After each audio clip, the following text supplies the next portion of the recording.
Thank you for coming to the latest in the Corporate Leaders series. Now, welcome. Bob Douglas will be, I think, well known to many of you.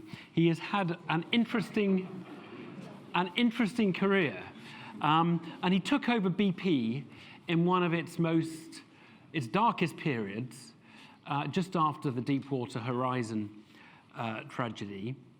Before that, Bob had been dealing with another very difficult issue for BP in Russia, and went through some, personal trials as well in dealing with commercial activity Russian style.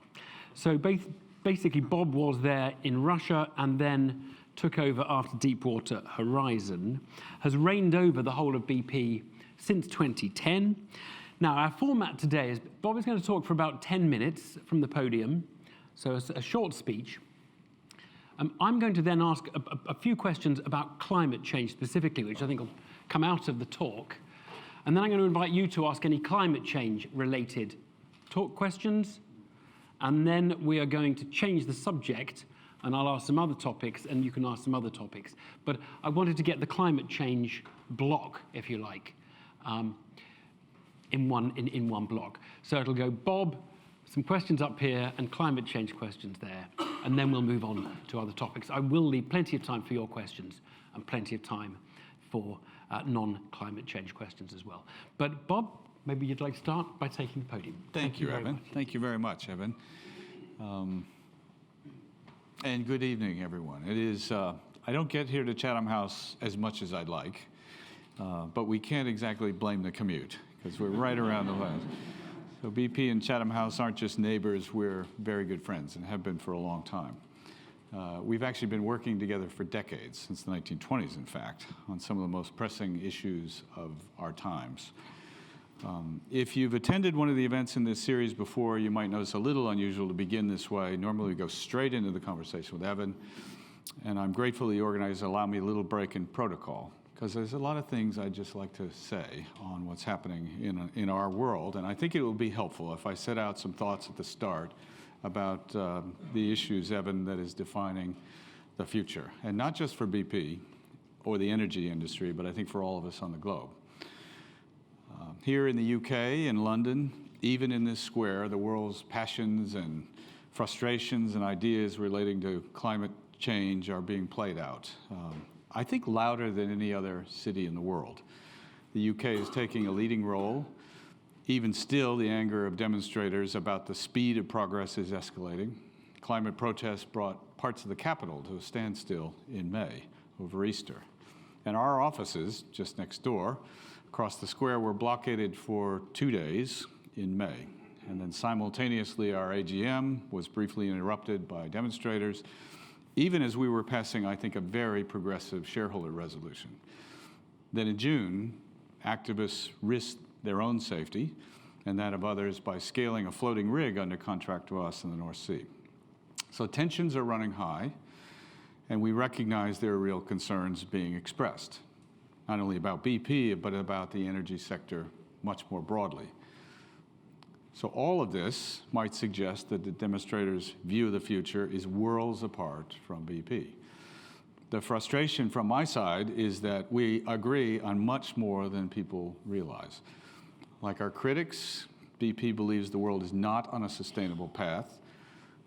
You read our BP's statistical review of world energy recently has highlighted that for some time, more starkly than ever, this year, with carbon emissions rising at their fastest rate in years when they need to be falling dramatically. Like our critics, we support a rapid transition to a low-carbon future. That may sound like an unusual thing for a CEO of an oil and gas company to say, but it's in BP's interests. What is best for the world is also best for the company.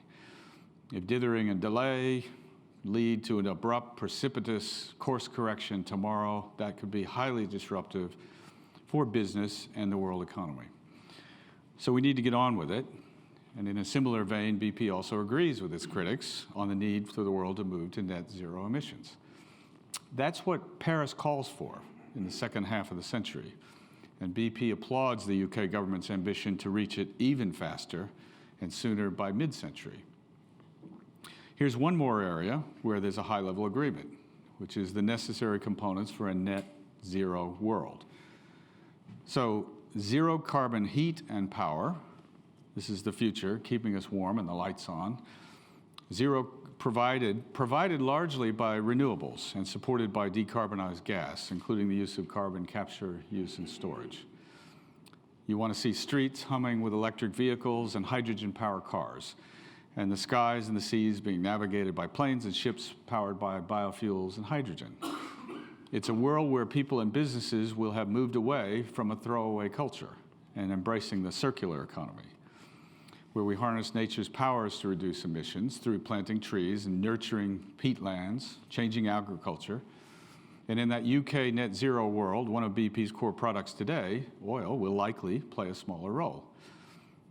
Even then, we have to make products cleaner, better, and kinder to the planet by taking the carbon out of hydrocarbons, where you can, and offsetting it as necessary. That's a vision I'm sure we all share. What's less clear, and where there's more disagreement, is on how you turn that vision into reality. Critics say there's no room for oil and gas companies in that future. They say we're part of the problem. I say there has to be a role because of the experience we have at producing energy at scale, all kinds of energy that the world needs and will need. Not just oil and gas, but renewables as well. And because of our technical capabilities as a company. The financial resources we have and the global reach have to be part of the future. And I think we're an important part of the solution. That's not to say we'll be the same companies.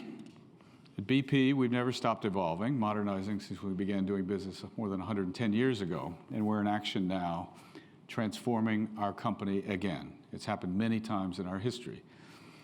We recently bought the UK's largest EV charging network, called BP ChargeMaster. We'll soon roll out 400 ultra-fast chargers across the country. We've helped to create one of the world's fastest growing solar developers, called Lightsource BP, right out of the UK here, which is aiming to reach 10 gigawatts of installed solar capacity by 2023. That would be enough to power 3 million UK households. It's part of our renewable energy business, which generates clean power from wind in the US and large biofuels in Brazil. Stay tuned, you'll hear more on all of these businesses from BP. We're also growing our natural gas production, as well as cutting emissions by displacing coal in power grids around the globe. Our natural gas is now going to be helping to produce more sustainable animal feeds, for example, in a very unique business called Callista. It's just one of a number of startups backed by our venturing arm. We're investing in another that converts household waste into lower carbon jet fuel, and one that uses up CO2 to make concrete. And we're not alone. Many of the industry peers are also actively advancing a low carbon future. I know that because BP works closely with them, not least in groups such as the Oil and Gas Climate Initiative. The OGCI brings together many of the world's leading producers to work together to reducing methane emissions and advancing carbon capture, use, and storage, or CCUS. But as much as BP and the rest of the energy industry have a significant role to play, we cannot make the energy transition work on our own. Other carbon-intensive sectors, like the construction, manufacturing, and agriculture, also need to take action and make changes. So do individuals who can make lower carbon choices every day to help the world on a more sustainable path. Most importantly, governments around the world have to play a leading role, and we're seeing some governments stepping up and doing this.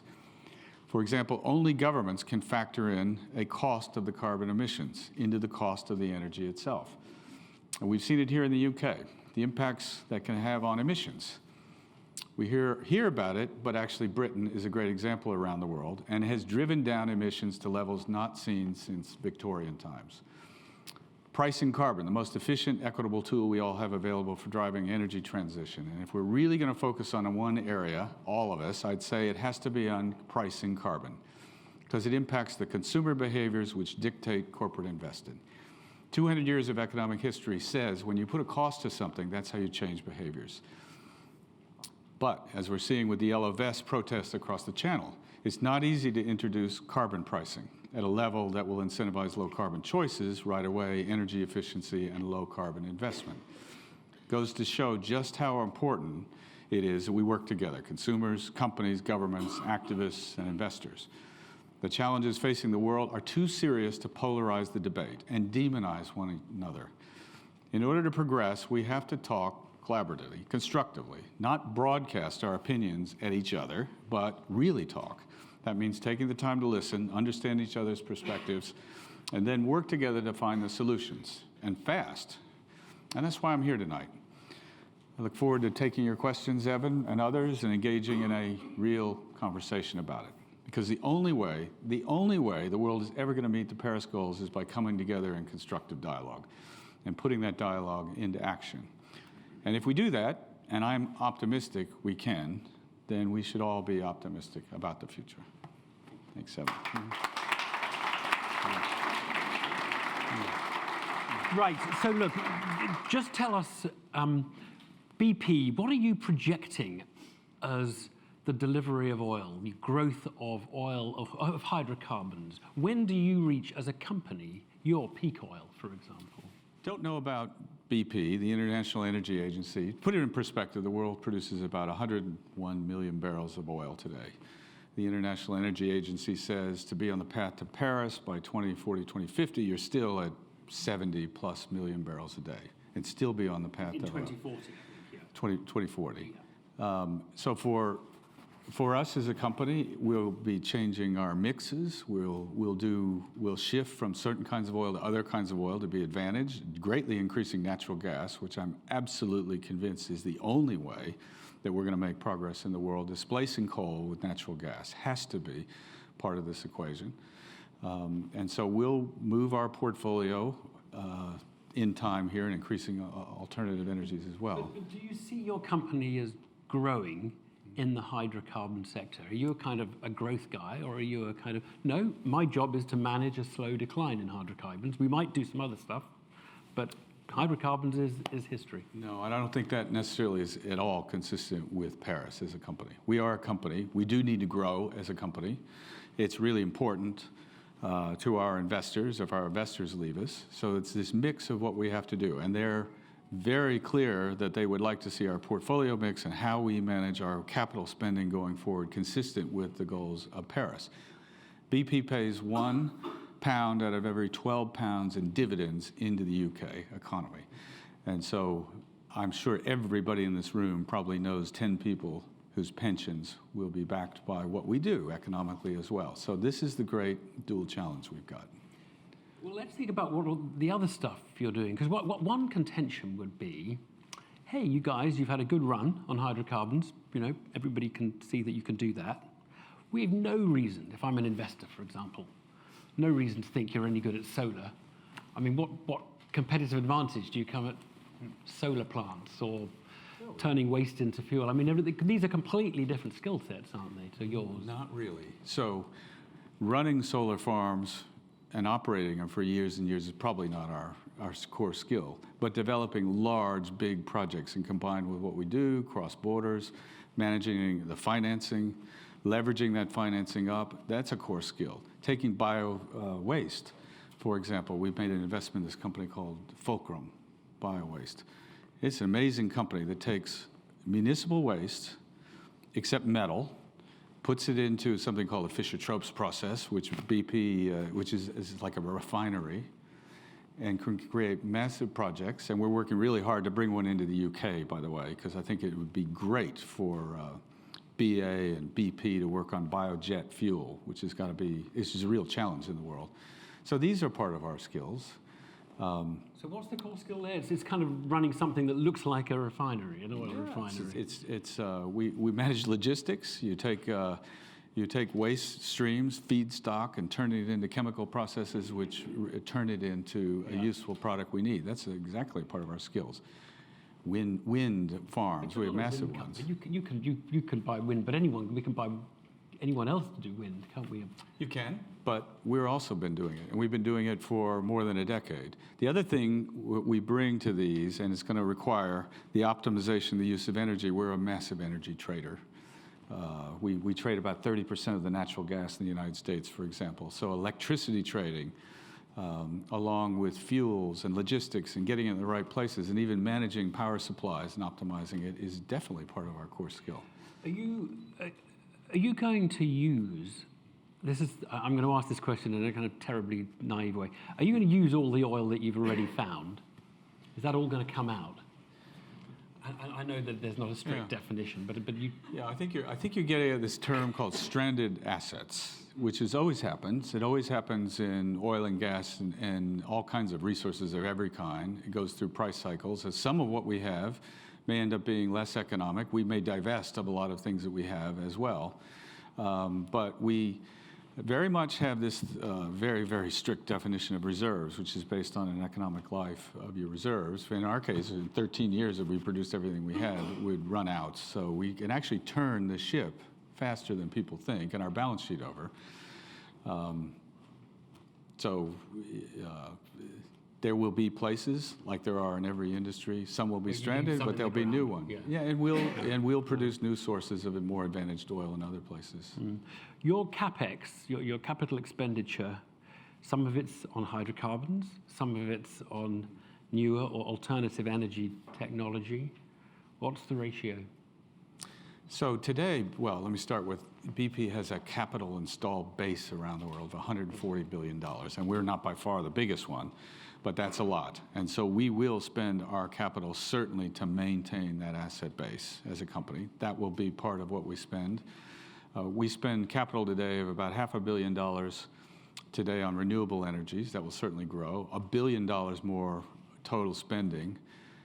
And people say that's a really small number. Sorry, but let me just... $500 million on what was the big number? 15 billion a year today. But that $500 million, let me just point out, is more capital than 50 companies in the FTSE 100. Half the companies in the FTSE 100 don't even spend $500 million of capital. So it's a really big number. But we're not going to walk away for our installed capital base. And no one should expect. It's not good for anyone. So the reason why the ratio, this is really important, because a lot of the critics say if you were serious, your ratio would be 50-50, or 90-10 in favor of new technologies rather than hydrocarbons. And your point is that a lot of the CapEx is maintaining what is an existing base. Yes. And we have new projects, and we'll divest other things, part of a portfolio adjustment. But absolutely, it is essential for energy companies to maintain their existing capital base around the world. It would be really unwise not to do that. We don't want you to just throw it away.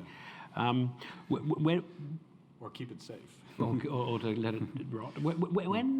When should Western countries outlaw the internal combustion engine?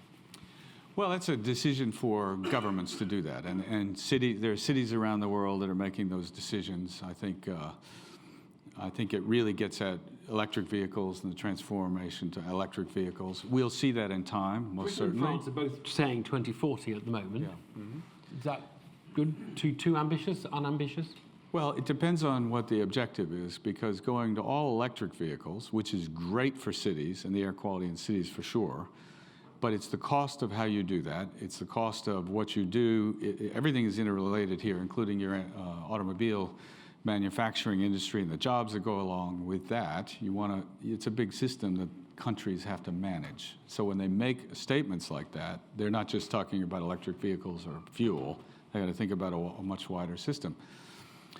But electric vehicles, of course, are great. But let me give you an example of the misinformation, a little bit about it. You probably will have the largest electrical vehicle fleets in the world in China moving forward.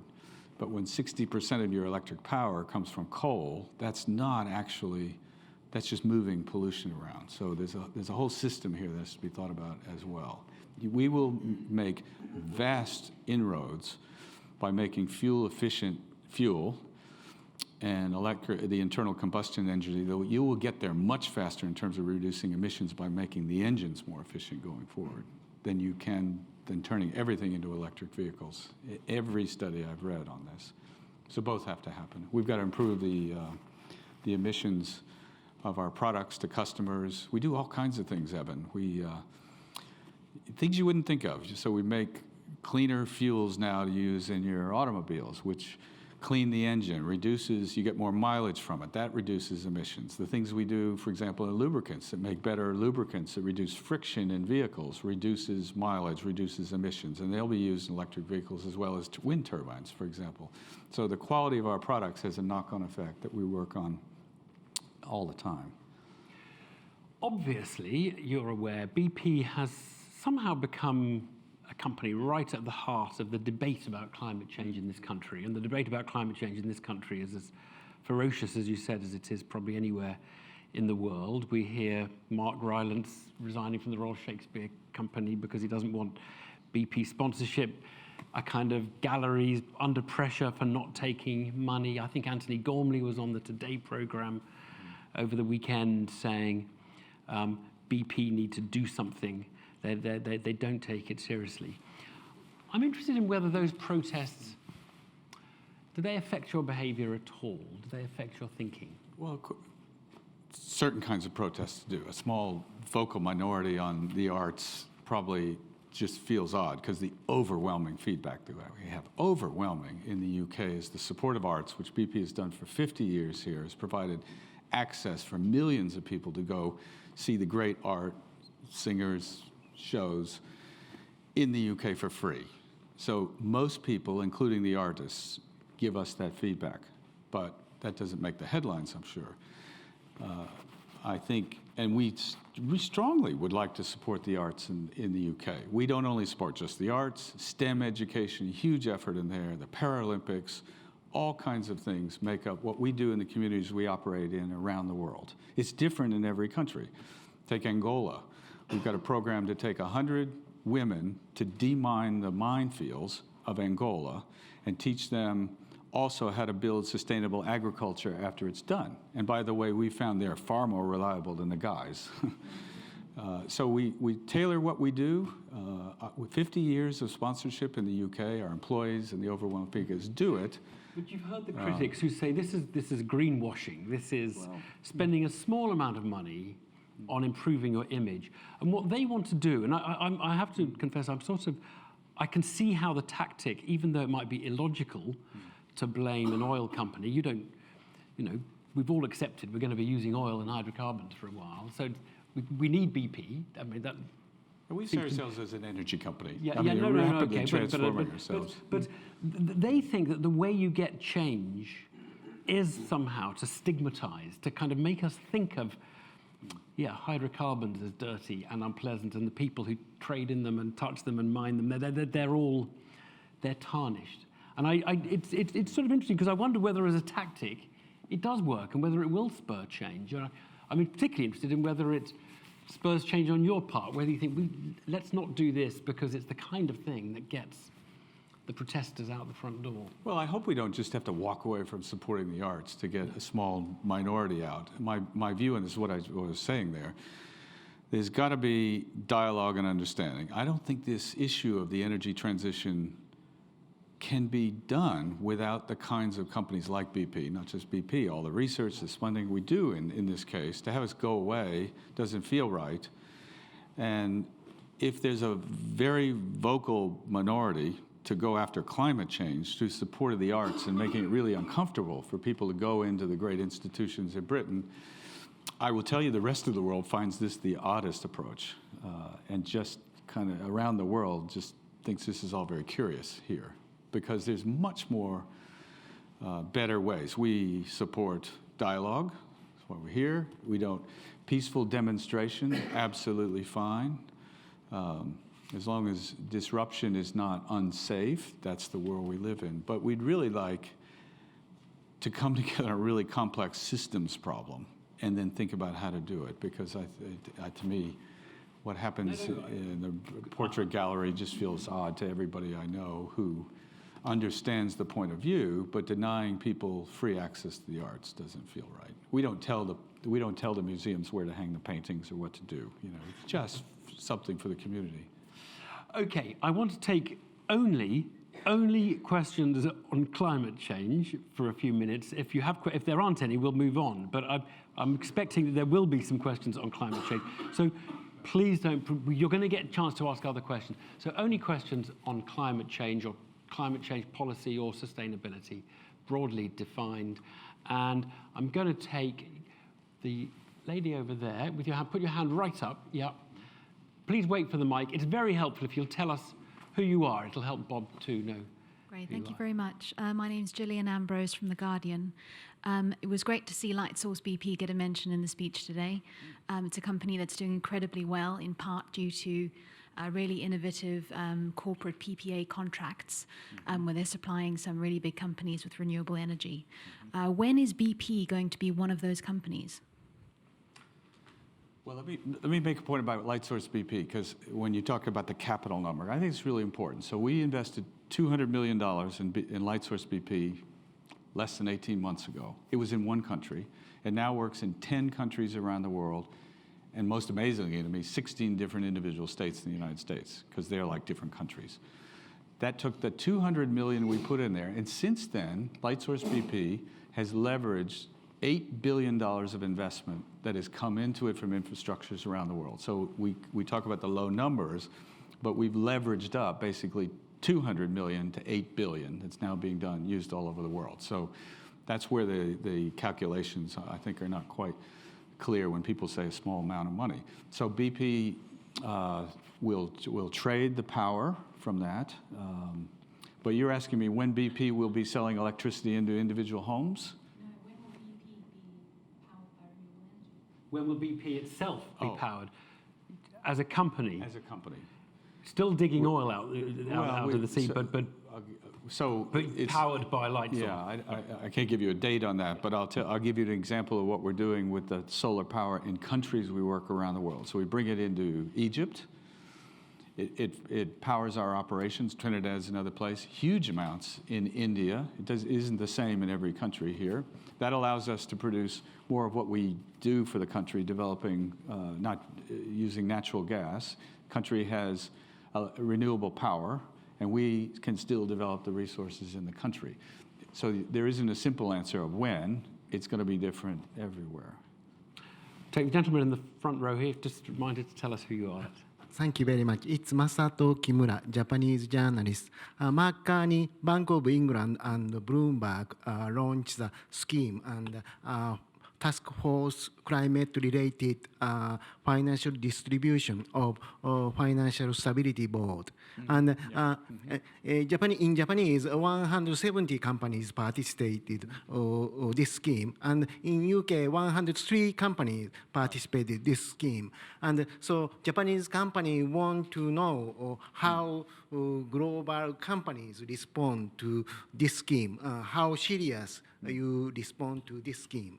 Right. So this is the Task Force on Climate-Related Financial Disclosure. Is that the one which is about assessing and setting out the risks to the company of climate change? Yeah. It's called TCFD, so participation in it. So as a company, BP absolutely supports 95% of the TCFD drive for financial disclosure. All the principles we absolutely agree with. There's one detail, which is why BP has not yet signed up, because there is a requirement in the current version of it that is very specific. They would like us to report a scenario to a 2-degree world. Now, that's not clear to us how that works. So while companies sign up with a principle, we actually not going to sign up until we really know exactly what that means.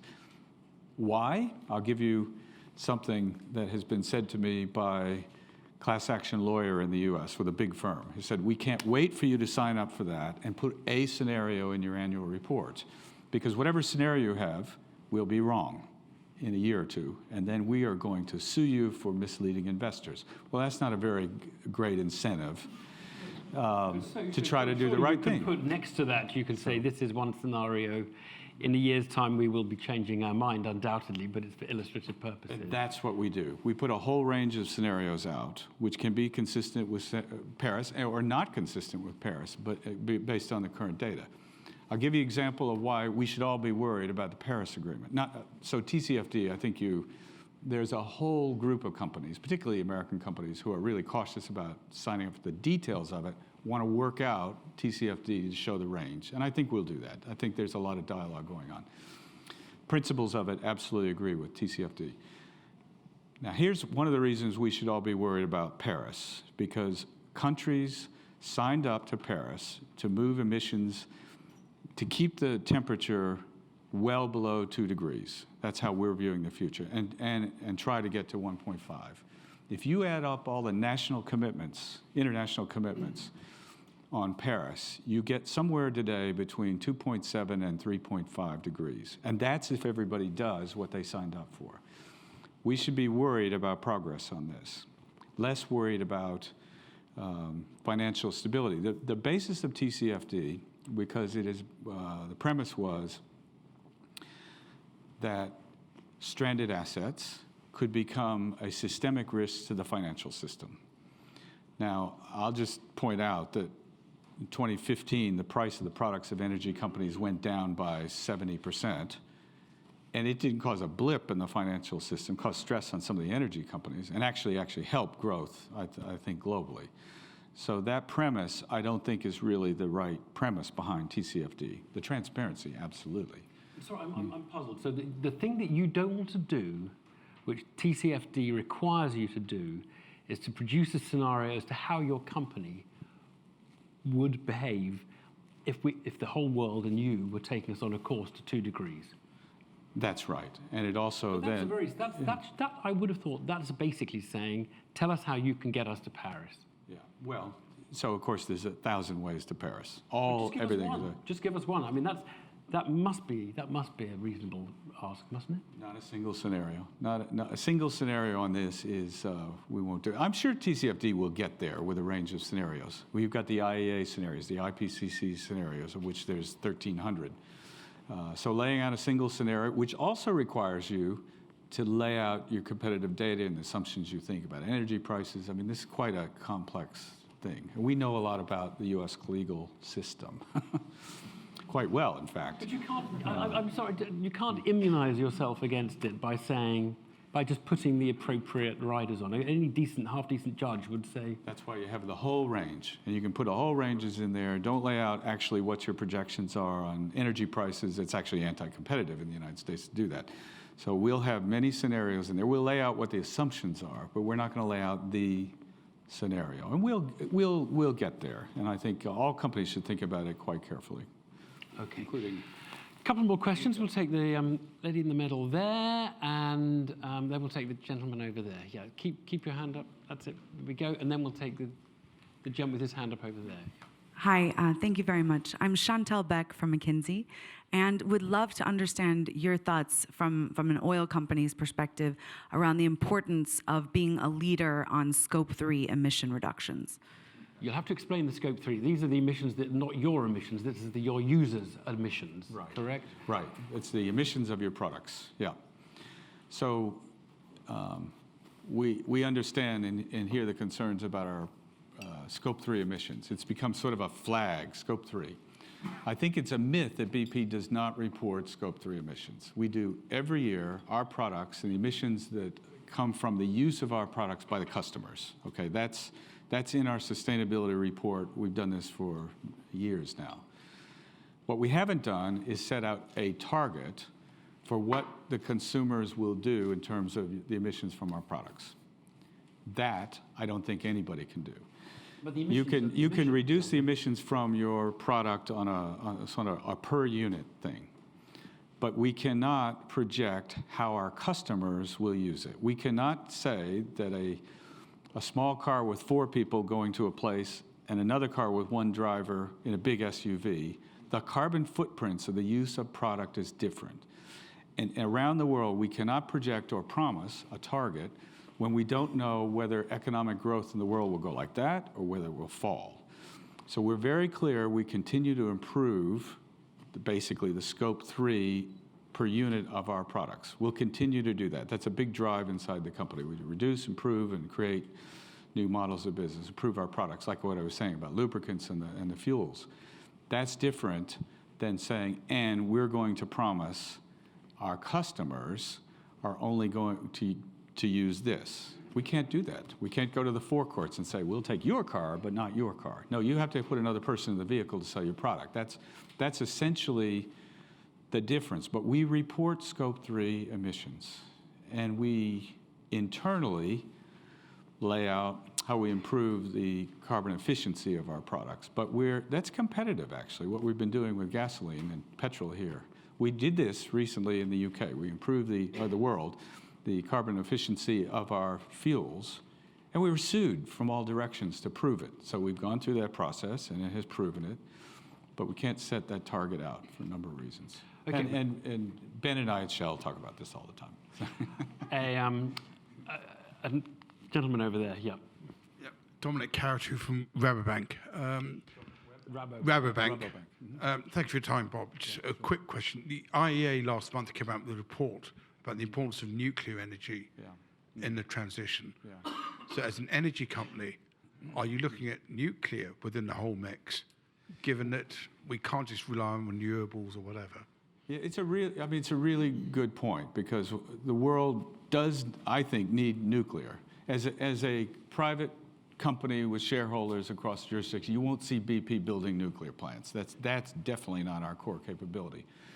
But what's going to happen, I think, with nuclear is the big 40-year, 50-year plants, some in Europe and the United States, are probably going to phase out, not be recommissioned. At the same time, about the same amount of nuclear is being built in China. So nuclear seems to sort of have this base load that will be there for a long time. I think it's really important. I think yet to be sort of made, but people are doing a lot on small modular nuclear, which I think could be vitally important in places like Africa, which need all kinds of energy. You can't rely on coal. I mean, there's still 1 billion people in the world that do not have access to electricity.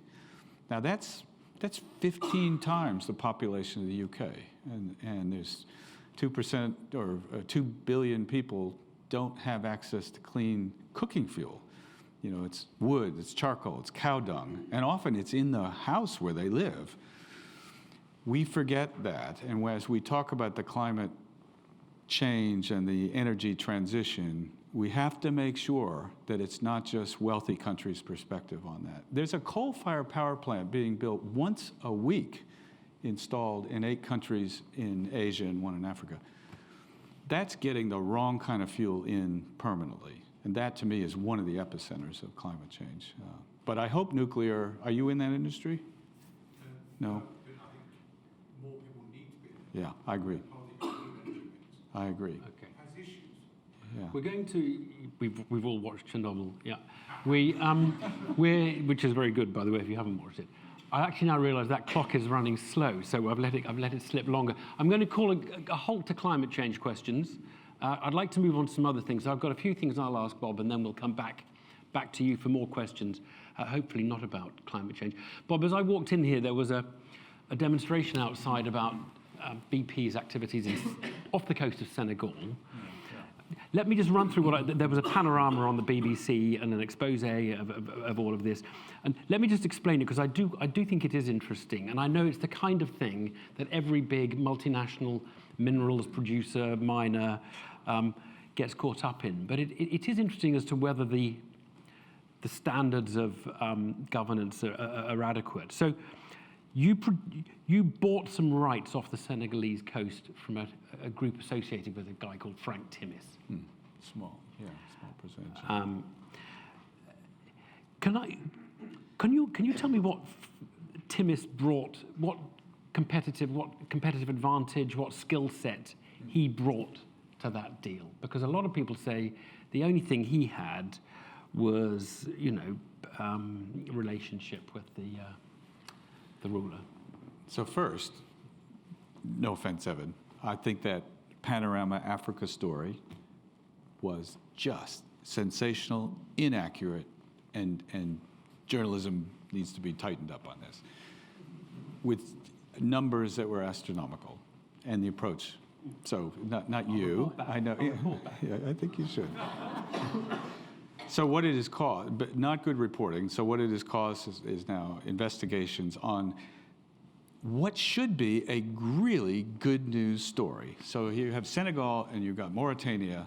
These are countries that desperately need investment, bring prosperity by investing in the countries. And I think what's really sad about it, if I can say this, is it perpetuates the view that you cannot or should not do business in Africa. And I think that's just a shame, really.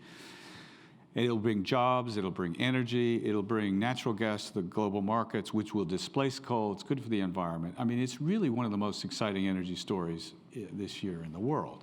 Now, in our industry, it has been for decades and decades, maybe half a century or more.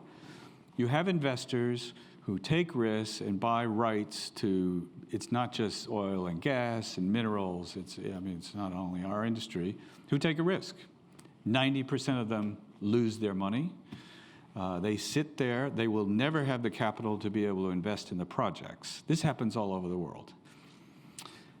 And so it's nothing unique about this. And then companies who do have the capital come in and they hold something very valuable and they can actually stop developments. And so sometimes they get it right. 95% of the time they lose everything. But in this case, Mr. Timmis hit the jackpot because of discoveries that were made actually by Cosmos Energy, not BP.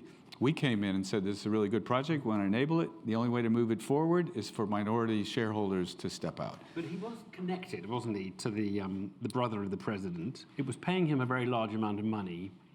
Well, you say that. Okay, so you're not aware of him being paid a lot certainly we do due diligence on companies and individuals that we invest in. So you know better than me, but you're saying he doesn't, that they're not employing the brother of the president. There's no information that says that. This is sort of generated by a couple of opposition parties in Senegal. But I suppose I'm asking, how do you think, you said he hit the jackpot, this chap hit the jackpot.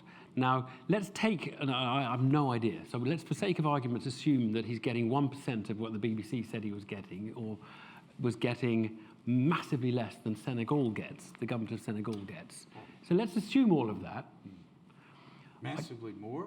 No, massively less. Let's assume that he's not, it's not like he's taking off half the proceeds of this Definitely deal. not, no. Let's assume it's just 1%. But What's he done to deserve that? I mean, you've done the due diligence. Do you really think he was clever when he hit the jackpot? Absolutely. He got interest in resources that may never have been there at all.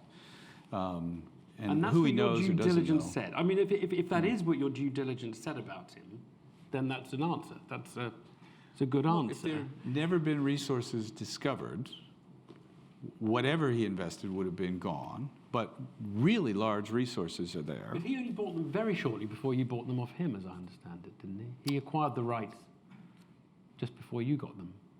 No, I don't. That's not what we've done the due diligence on him. And however you do this, it was to be able to move this massive project forward, and he deserves value for that. Definitely. No, well, I won't. And it happens, I could name 20 countries around the world. In fact, some of the largest companies in the world started because of things like that, because resource and mining companies as well. Let me ask a general question. Do you find there is a fine line between, do you find yourself having to make judgments between this is actually something that manifestly looks like I'm paying somebody who should not be getting any money out of this, Well, we need to just step away? There's lots of things we do step away from. We do very, very detailed due diligence. We have lots of external and internal legal advice around it. And we have ethics and codes of ethics of how we do business that I believe actually changes the world and how that is done. These sensational accusations do appear to be politically motivated by opposition parties. In Senegal. Yes, for sure. So we're not going to get in the politics of it, but it was a contract, a deal we went through. I can name countries like Azerbaijan back in history and time. You know, all this stuff happens this way. With that, but we do not get involved in anything that we see any signs of anything that's illegal or wrong. And there are places where we also look at things where we don't find it either, but we say the appearance just is too much for us to get involved with. Can you tell us one way you've stepped back? What's that? Can you tell us one way you looked at it and said, no, this is too Too dodgy for us, we better not. There definitely are, but there are other people who might have done it, and I'm not going to make a statement that would imply that what they've done is wrong. But there are plenty of them, Evan, around the world. Let's talk a little bit about politics. Obviously, the world's in a very interesting place at the moment. Every interview you do, just as Brexit, Trump, you know. Did you know Kim Darroch, just on a topical? I did know Sir Kim and his wife. Yes, I did. And I knew him back when he was head of the National Security Council here before he went to Washington.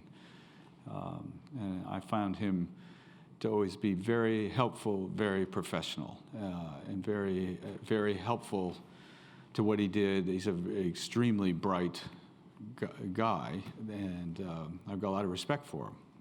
And it's a difficult time for diplomats in Washington at the moment, isn't it? I mean, because you're dealing with a president who I think everyone would agree is quite capricious. Have you much experience of him yourself? I have a little.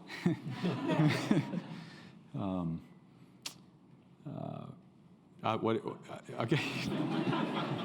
I think we're all having some experience with him because the world is changed and affected. I mean, I will say BP, which almost went under without any support from the U.S. government, in my view, and was sort of letting this drift. I will say that after we sort of worked that out, I kind of ran into Mr. Trump, who said, I just want you to know America would never have done what the last administration did to BP. And that's in terms of letting the claims get out of hand. Well, you know, 68, Evan, the accident, which was a very tragic accident, and it made a mess. But the cost to that to BP, and the company almost did go under, has been $68 billion, which is the wealth of nations. And we're very fortunate, I think, that BP is still here. Yeah. In terms of the UK, this is a fairly standard 101 question for business leaders at the moment. Which are you more scared of, Brexit or Jeremy Corbyn? I think there's a lot of Brexit fatigue, and anything I would say is probably not adding. I mean, BP, you know, we don't know the outcome on this, but as a company, we'll be prepared, and we're not in fear of what happens here. I think the business community is perplexed by statements from Jeremy Corbyn. When a country starts talking about nationalizing countries and assets, that sort of does make everybody sit up. And so I don't really know what direction that would be, but business is certainly concerned about that, and I'm certainly not the only person that would say that. But what people say in political campaigns and what they actually do or can do in coalitions or whatever is very, very different. Does everybody else kind of feel the same way? We've gone, Trump, a bit of UK politics. Let me take you over to Russia. So you've got the scars. You've got the scars on your back from that experience. Do you go very often to Russia? Well, I mean, for my sins, I'm on the board of the Russian National Oil Company. So yes, believe it or not, and that's because part of solving that issue, and BP has done business-wise extremely well there. It's been kind of hard work, but it's part of what we do. And we've ended up with an investment to sort of, we reduced our investments in Russia by about half. We reduced our investments by about half, and we still have almost 20% of the, and I have to say, our business is fine, our relationships are fine. It is a place you can do business, and there are about 400 UK companies operating in Russia today. So I'm there quite a bit. Try to stay out of the politics. But, FaceTime with Putin? Well, I'll let him answer that. I mean, of course, it's one of the. He takes a great interest in business, and he does want to see what we do be successful. When BP started a company there with partners in 2003, at the end of that 6-7 years, what he did say is, You brought corporate governance into something, your business processes modernized it, production went up, and the company paid $100 billion in income taxes to the government that he was not sure they would have had. And so he has said, you actually helped change how business is done in Russia. This is BP, not me, but BP broadly. And he regards us as a strategic partner without trying to put us in the middle of politics. And, Is your UK base, is that a problematic feature of BP, given that you're dependent on, I mean, what's Russia as a proportion of revenues? It's quite a big chunk, isn't it? well, less than, it's between 5 and 8% or something. What, BP's. including the Rosneft? In terms of income, Okay. yes. And capital employed, I mean, we have more capital employed in Azerbaijan, the US, and the UK than we do in But Russia. does the sanctions debate, has that affected BP very much? Well, we have to be extremely careful that we operate within the sanctions. And it is frequently at every board at Rosneft, I step out of a decision because it has something to do with financing that might technically violate sanctions. And I'm not the only one, there's other members of the board. And we will only operate within the boundaries of the sanctions. And I get lots of advice on doing that. And they understand that. They're very sympathetic to that. So does it change? There are many, many opportunities we have been offered in Russia that we say, no, we can't because of the sanctions. And that's, so it does change what we could do. I hope all this gets bigger. My view on this is that business and commerce builds bridges between countries. And when all the other bridges are gone, commerce actually keeps some of the channels open. I think it's really important. And I was really influenced by an academic in the US after the Second World War made a statement that borders with trade seldom need soldiers.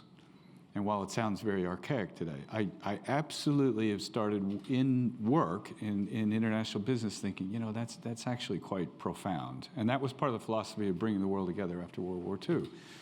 It may be going the other way now.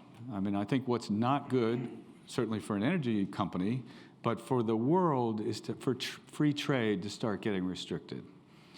Then you end up with lower growth rates. I think what's happening today, it may be the new order, this new disorder may be the new order that we work with, but I think all of us need to be concerned about that. And you don't welcome it. I mean, you don't welcome the Trump trade war with China and the problems with Mexico and the... I just think it's not good for the world. There will be some benefits. Sanctions do have benefits that are targeting, but there's more like something like 8,000 sanctions now out, which is a big number. And it keeps a lot of lawyers around the world making sure that nobody missteps on the sanctions bit. For example, trading energy around the world. You're moving cargoes around the world. We've spent a lot of time going through, okay, is there like 4 layers down, somebody who has an ownership in a ship that might be Iranian or go into a port that we don't know about? I mean, we just have to be really careful, and there's quite a cost of doing that that's not seen. And then when boundaries and the borders start closing, the economic growth rate changes, and that affects everything. Right, we've got some time for some questions. I'm looking for non-climate change questions, I think, at this point. So we'll take the gentleman over here, and then lady here. Yeah, the lady over here. Yeah. I'm okay talking about climate change. No, you're okay. But I just want to make sure we do get some room for some other questions. Good evening. My name is James Nixie. I'm head of the Russia Eurasia program at Chatham House. Russia Eurasia program. It's semi-climate change. I hope you don't mind. No, that's fine. Do you see any evidence, Bob, that Russia is preparing for the greening of transportation?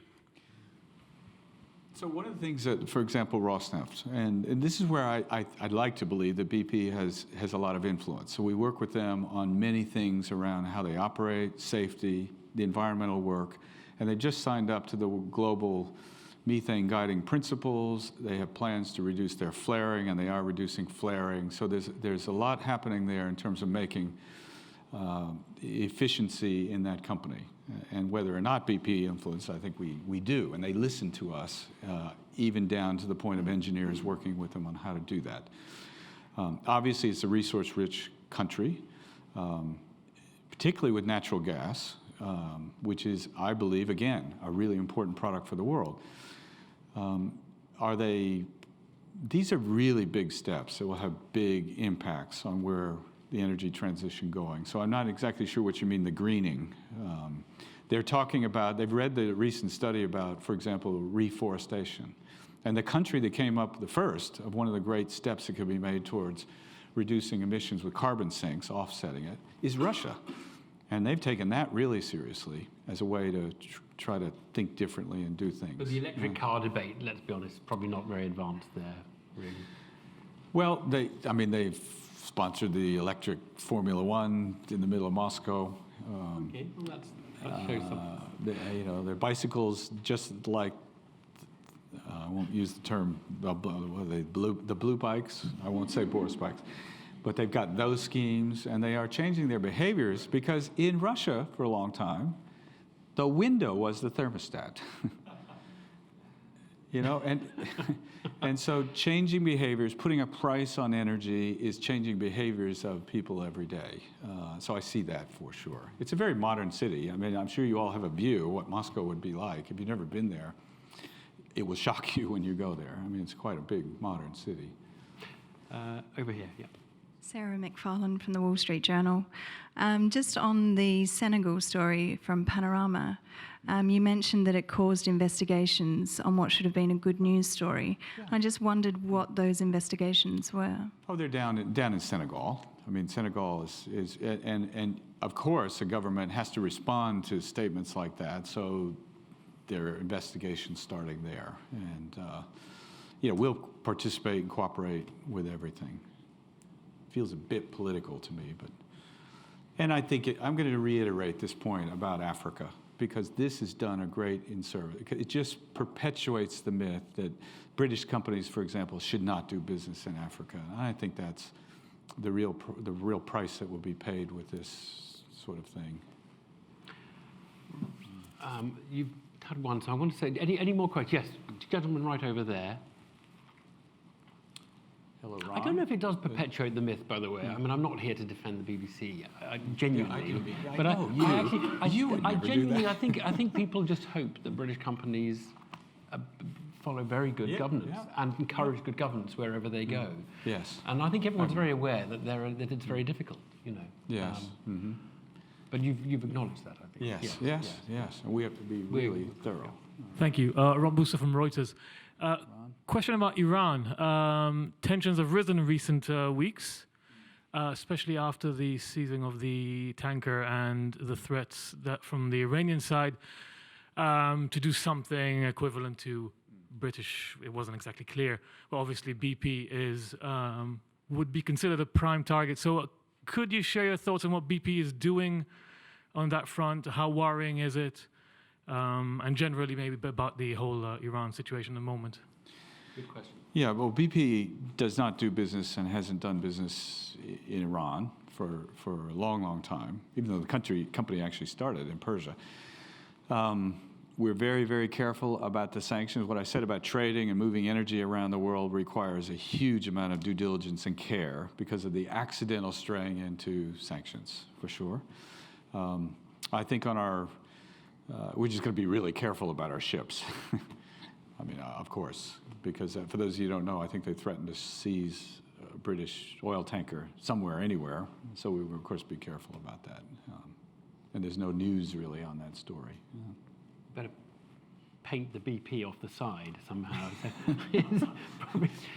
Our ships are actually named British something, like British Endeavour and British. It was in the name. Endeavour, Robin, I think, has a question. Can we just bring a mic to Robin? Thanks very much, Robin Nibbler from Chatham House. I've just been struck that the word China's barely come up today. And obviously it is not a place where you necessarily are facing the same kind of problems that Evan and other people have raised. But could you say a word or two? I mean, your comments about borders, where there's trade, as where things can be built. Obviously, between the United States and China, there's a particularly contentious relationship. A global company that's got caught out when geopolitics has got in the way of the Middle East. You're worried you could find yourself in something similar somehow with your China connections, or what would you say about China's own greening plans, et cetera, et cetera? Well, I'll start with the greening plans because it's amazing what China is doing in terms of low carbon energy and involvement. Everything from electric vehicles to new technologies, fast charging, and moving pollution out of the cities. I mean, the issue there is, of course, they don't have very much really large resources, and so they need all forms of energy: nuclear, wind, solar, but lots of coal. And that's the issue. China moving more to natural gas is important. One a Chinese minister said to me one time, he said, "Natural gas, it's like French perfume." He said, "It is very nice. It's very nice, and it's very rare, and it's very expensive." But the point was they know they need it, but it's hard to get there. Now, for BP, we have a very large business in China. We've been working a long time in China, including with some of the new renewable energies and fuels. We partner with the Chinese oil companies around the world in some places like Iraq, Africa, Argentina. We have good relationships there, and we're going to stay out of the politics here. We have had no issues, really, and we're not alone in terms of working in both countries. Right, one last question. Gentleman here, about fourth row back on the edge. Thanks. Again, tell us who you are, and then I'll ask one. Yeah. Hello, I'm Sean Cronin from Argus. I have a rather narrow question about BP and its operations. Thank goodness you're not asking me to project the oil prices. Well, yeah, I'll ask that as well if you like. OPEC's decided to roll over its production cuts. Russia's joined them, but a lot of people think that it might not be enough to offset a growing surplus of oil in the world. I just wondered, how is BP faring in a world that's moving maybe towards a bit more surplus in oil, and how have you been doing lately, generally in a financial sense? Yeah. Well, let's see. Are we in a closed period? We are. That means we have quarterly earnings terms, so I'm not going to project how we're doing. But generally what's happening there is not surprising that the OPEC Plus group has responded. I'll tell you the point of view of OPEC itself, which was last year. They had been told sanctions would come down, there'd be no waivers, and they geared up production. The price of oil and nervousness came, thinking the world was going to need their oil, and then exemption waivers were granted in Iran. The price of oil went down to $50 a barrel. So they're nervous. They don't want to do that again. So they want to be able to plan better. At the same time, in the United States, which had production about 6 million barrels a day 10 years ago, is at 12.5, probably heading to 16 because of this Permian area, which no one's really sure how long that will last. So it's not surprising they've come together to try to keep the world from being flooded and price collapses. And they're paying the price for that, by the way, because of the U.S. doesn't do that, regulate that. BP's fine. It has some curtailments naturally in the UAE, for example, in an OPEC country, and a little bit of Russia. But it's not material to BP. For us, more materially is how is actually energy prices moving, far more than because of these decisions. And nor do we influence any of those groups in what they do. Let me ask, we do need to draw to a close. I'm following the slow clock here rather than my watch, cleverly. That is slow. It is slow. Let me just ask a last one. Now, my background's in economics. For the last 30 years, I would have said the dominant economic paradigm for companies has been one of your job is to make money for the shareholders. Mm-hmm. In the last 3 years, excuse me, I've detected a weariness with the narrowness of that model, and a sense that actually, you know what, we expect better of companies than to think of themselves as maximizing shareholder value. People don't go into work to kind of say, let's make money for the shareholders today. They want to make a good product, or they want to satisfy clients, or they want to get oil out of the ground, whatever it is. Two questions. Do you recognize that companies are citizens and communities in themselves? And secondly, do you think of yourself as an American chief executive of a British company in any meaningful sense? Yeah, and I'm British and American. by the way. So been here, I don't know, 18 years on and off. I think the purpose of companies is clearly changing, and the view of what the purpose of companies is changing around the world. We have always, we have called it in our past, the words license to operate means you have to give back to the communities where you operate. Not just the taxes into a country, but it's all these programs I was talking about in Angola. Our support of the arts here, obviously it's not creating shareholder value, it's giving back to the communities and how we do it. The Paralympic sponsorships that we do around the world is important, and recognizing our shareholders. For example, the resolution that we passed at our AGM is to work through and explain how we're going to transition in the energy transition, for example, and not just ignoring what shareholders say. So I think the roles of companies changing. I've always believed that companies have a responsibility not only to your employees, where you operate, the amount of money that we put in through dividends, by the way, and what it does to the pension system in the UK should not be forgotten here, because dividends are so important as well. So it's all evident. It's really, we have to balance all these things. But I will tell you, our shareholders do not get up in the morning to create shareholder value. They do it because the world needs energy. They have a broad experience in doing it, and people see that we change countries where we operate in. BP provides, in one project alone, 40% of the treasury into Iraq. Now, what kind of responsibility is that?